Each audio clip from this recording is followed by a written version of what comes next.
बेगूसराय के सांसद और केंद्रीय मंत्री गिरिराज सिंह पर जनता दरबार के दौरान एक युवक ने हमला कर दिया। लेकिन इस बीच गनीमत इस बात की रही कि केंद्रीय मंत्री गिरिराज सिंह इस हमले में बाल बाल बच गए। हमला करने का आरोप एक मुस्लिम व्यक्ति पर लगा है। जी हाँ, गिरिराज सिंह जब बलिया अनुमंडल में लोगों से मुलाकात कर रहे थे और जन समस्याओं को सुन रहे थे, तभी उस वक्त मुस्लिम युवक पहुंचा और सबसे पहले माइक को अपने कब्जे में ले लिया और फिर माइक में अनाप शनाप बोलने लगा और इस दौरान बयानबाजी भी करने लगा।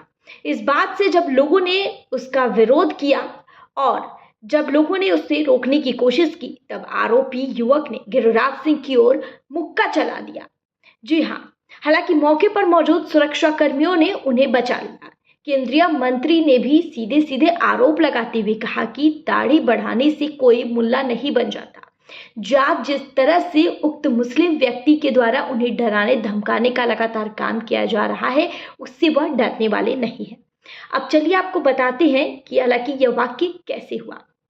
जिस तरह से देखा जा रहा है कि गिरिराज सिंह के ऊपर एक युवक ने हमला कर दिया और यह अजीबोगरीब वाक्य सुन के हर कोई सन्न है, क्योंकि एक केंद्रीय मंत्री हैं और सुरक्षा के चाक चौबंद होने के बावजूद भी एक मंत्री पर हमला होना वाकई बेहद ही शर्मनाक है और ऐसे में सवाल उठना भी लाजमी है। लेकिन इससे पहले जो हुआ था उसके बाद से काफी आक्रोश देखने को मिल रहा है।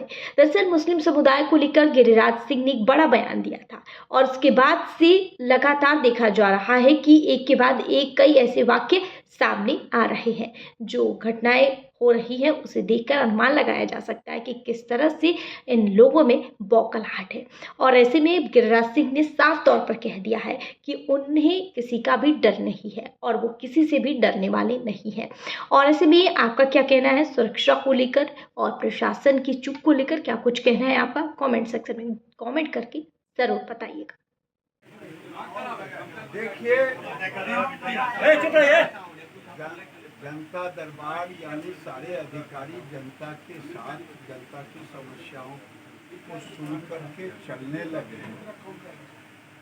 वो पहले तो जबरदस्ती दिया, कुछ इधर उधर के बातें बोला। हम अपना बर्दाश्त करते हुए आगे निकल गए।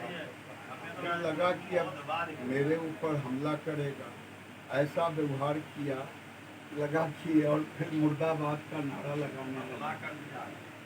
तो दुर्भाग्य ये है कि उसको दाढ़ी होने के कारण आज तेजस्वी यादव भी उसके तरफ से खड़े हो जाए, अखिलेश यादव भी उसके लिए वोट के लिए खड़े हो जाए। लेकिन गिरिराज सिंह ऐसे चीज़ों से डरता नहीं है और मैं लखमीनिया, बलिया, बेगूसराय या देश में जो भी सांप्रदायिक सौहार्द को बिगाड़ना चाहेगा उसके खिलाफ हमारी आवाज़ उठेगी। ये पूरे देश के अंदर वक्फ बोर्ड एक ऐसा वक्फ बोर्ड है जो जमीन हड़पो आंदोलन, अभी आपने बख्तियारपुर के गोविंदपुर, बलिया में, पकठौल में, बेगूसराय के पकठौल में, ये हर जगह ऐसे कर रहे हैं।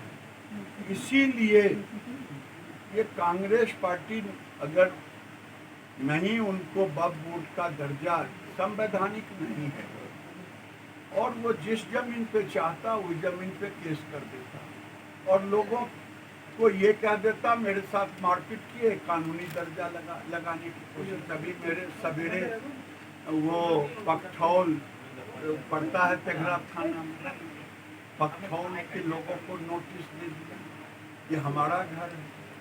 ये बेगूसराय सहित, फतुहा सहित पूरे देश और बिहार में ये अभियान चल रहा है जिससे हम सफल नहीं होने। क्या लगता है सर, बांग्लादेश की तरह यहाँ भी इस तरह का हावी होने चाह रहे हैं हिंदुओं पर? कोशिश तो ये करते ही रहते हैं, क्योंकि देश में जहाँ भी कभी सांप्रदायिक तनाव बिगड़ता है तो हिंदुओं की तरफ से नहीं, मुसलमानों की तरफ से। मैं कहता हूँ तथाकथित आज़ादी के बाद से एक भी तजिया पर कभी हिंदुओं ने पत्थर नहीं फेंका। लेकिन हिंदुओं के हनुमान जयंती, बलिया में दुर्गा मूर्ति के विसर्जन कार्यक्रम में बाधा डाला। इसी तरह से कभी रामनवमी में, चाहे नालंदा हो, गोपालगंज हो, पूरे देश में बरेली हो, ये पूरे देश में ऐसे काम वो किया करते हैं। और राजनीतिक पार्टी के कुछ लोग जो वोट के सौदागर हैं और मुसलमानों की वोट के हकदार अपने को मानते हैं, चाहे राहुल गांधी हो, चाहे तेजस्वी यादव हो, चाहे अखिलेश यादव, ये उनके आगे खड़े होते हैं उनको बचाने के लिए। लेकिन अब समय आ गया है कि योगी जी ने सही कहा, अगर बटोगे तो कटोगे। अब हिंदुओं को भी अब एक होना।